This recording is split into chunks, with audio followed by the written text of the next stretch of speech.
And now it gives me great pleasure to introduce one of our up-and-coming board members, Dr. Joyce Kurdian. Dr. Joyce Kurdian trained not too far away from here at Trinity College in Hartford, Connecticut with a BS in neuroscience. She received a dental of medicine degree from the University of Pennsylvania. She did her dental residency at Morristown Memorial Hospital in the neighborhood where she now practices. She's a member of the American Dental Association, and she has mastered the sound of the technique of single crown implants. And she not only has mastered it, but she teaches it. And having been with her on medical missions, I know she's passionate. She's a wonderful teacher. And again, it's a great pleasure to have Dr. Joyce Kurdian join us today as a speaker. Thank you, Larry. Thank you for that introduction. I want to thank Dr. Ara Kayayan and Dr. and Ara Altunyan for inviting us. It's been a lovely program and really enjoyed watching the children's presentations. It was pretty amazing. I'm going to try to share the screen now. It might just take me a moment to get that set up. So just bear with me one moment.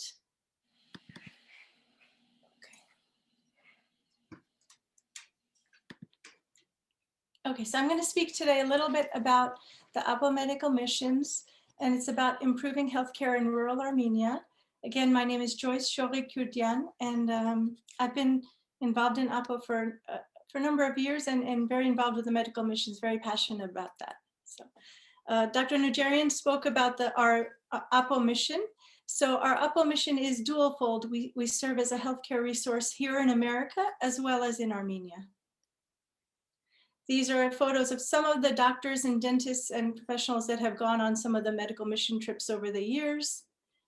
So over the years, we've done medical missions starting in Yerevan, going to the Armavir region, going to Lori, specifically Alaverdi, to the Shirak region and Panik, Dilijan, Lake Sevan, and more recently to Tavush and Bert region, also Artsakh as well.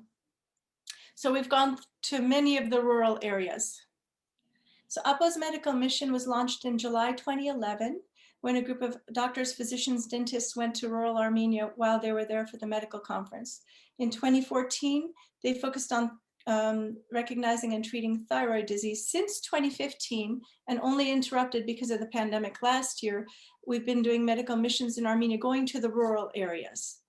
And we've been working with, partnering with COAF and FAR, because we're using their infrastructure and their connection to the hospitals and clinics to gain access to help people in the rural villages. I'm going to show some of the photos because I think photos explain better than just words.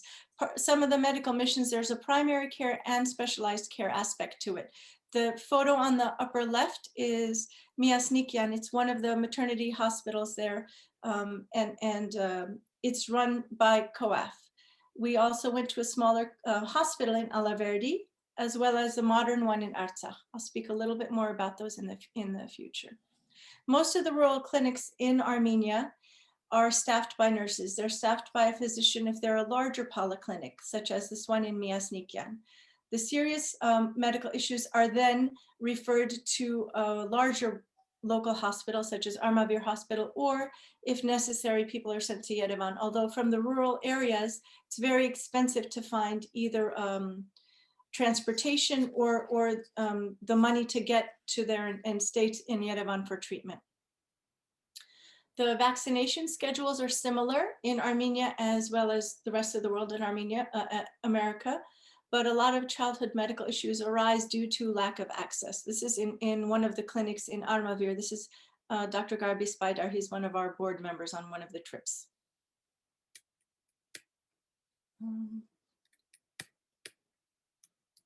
It's a little stuck. I'm not sure why the screen is stuck here. Okay, and that's Dr. Baidar again. This is a surgical center in Lori. On one of the missions we went, the photo on the upper left.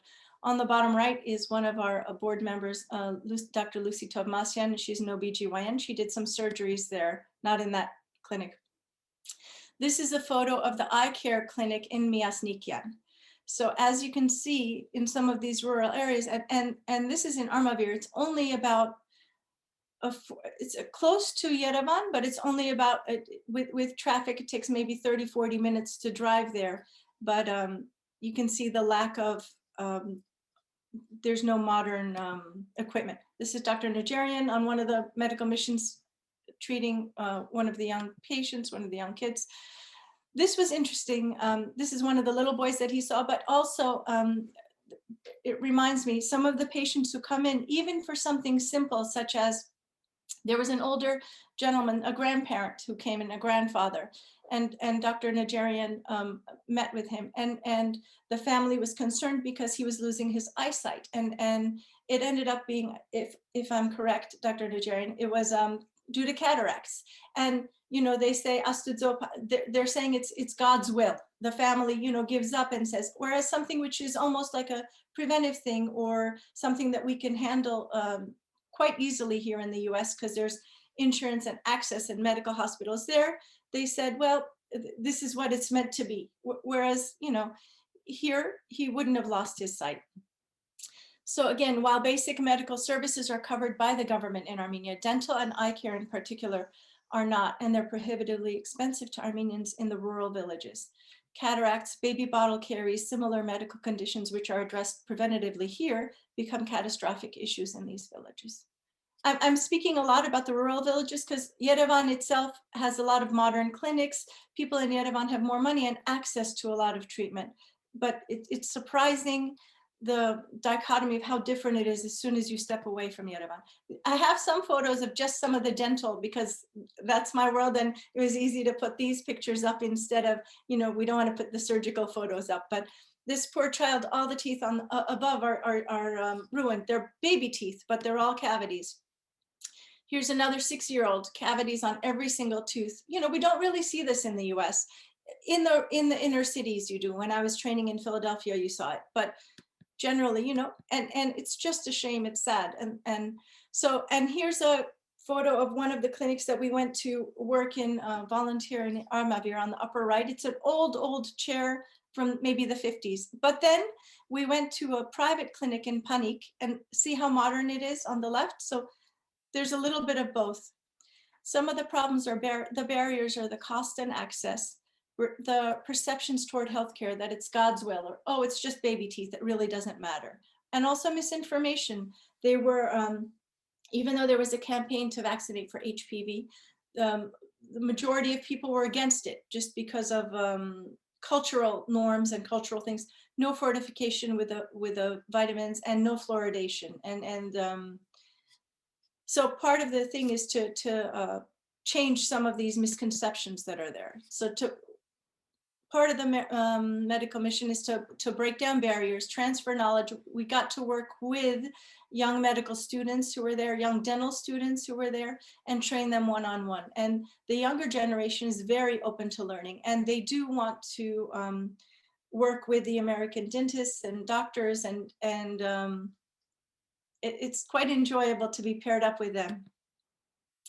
Here are some more pictures of Dr. Furman, Dr. Kubatian, and Dr. Najarian with some of the hospital staff and the doctors on one of the, and as Dr. Najarian mentioned, we do create friendships with a lot of these doctors and keep in touch with them over the years, which is nice.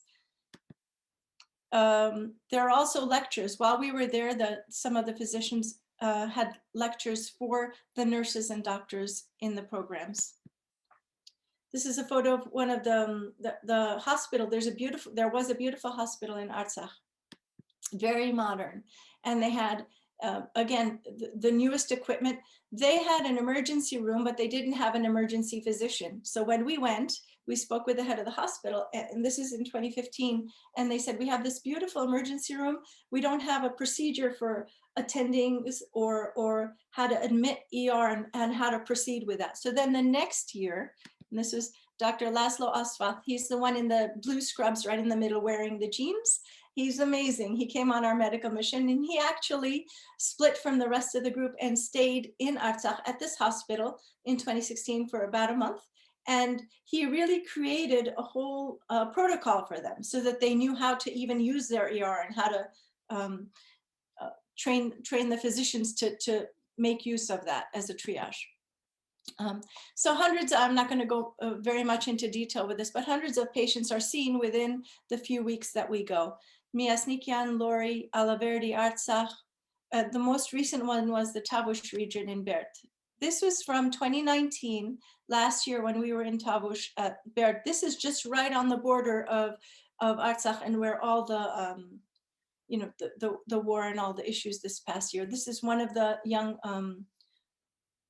dentists who's there. He's actually an oral surgeon, but he was placed doing dentistry.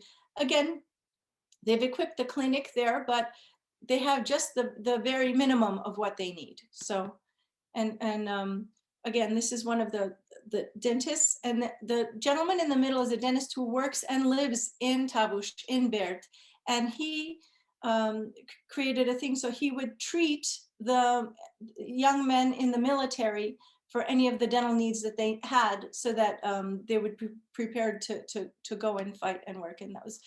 This is a picture of some of the volunteers. Earlier, we had spoken a little bit about how there are young volunteers, American and Canadian, or international actually, who are in Armenia through either Birthright Armenia or the various programs, AGBU, AYF, all the different programs. And in the photo on the upper left, 2 of the students in the back are now in medical school here in the US. They were matched up with, when the AAHPO Medical Mission was there.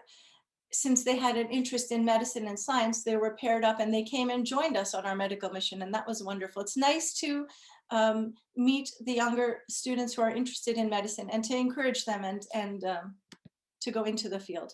Again, this is some of the volunteers, some of the young medical students, and some of the AAHPO volunteers there. I mean, this is one of, we even branched into, it's not just physicians and dentists.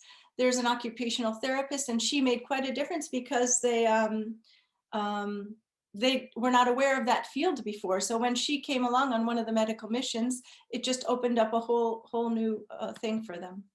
So there are some opportunities for improvement. Armenia lacks some continuing medical education and continuing dental education like we have in the US. This is slowly changing, but that's one of the issues or problems, because when they graduate, there's no protocol to continually learn more and stay up to date. A major problem is that recent medical and dental grads lack hands-on experience. While we were at the every year at the medical missions, when we're partnered up with younger dentists and doctors and physicians in the area, one of the things we come away with, they always say, oh, I've learned so much more in this 2-week period just shadowing you, helping you, than I have, because they don't really get hands-on experience there. It's just a different program. They don't have also residency programs like we have here. So unfortunately, it's a whole different world when they don't get to do anything hands-on. One of the options is to continue to partner with medical and dental facilities to improve the continuing education and to formalize it. And through Zoom and through this whole COVID experience, actually, this last thing is increasing a little. There's a little bit more information going through with webinars, telemedicine, PubMed, online access.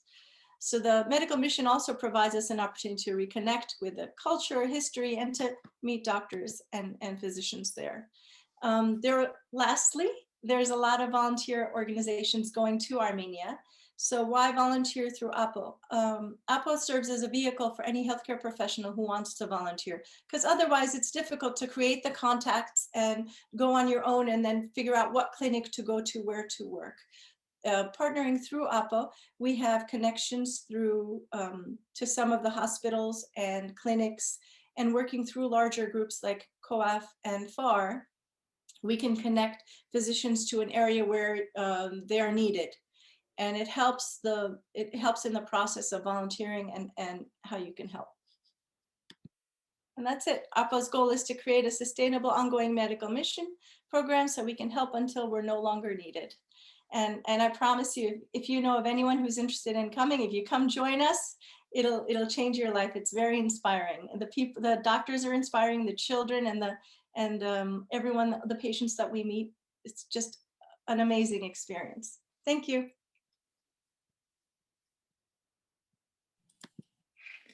That was awesome, Joyce, and I'm so glad you're in charge of the medical mission program. You've done such a wonderful job.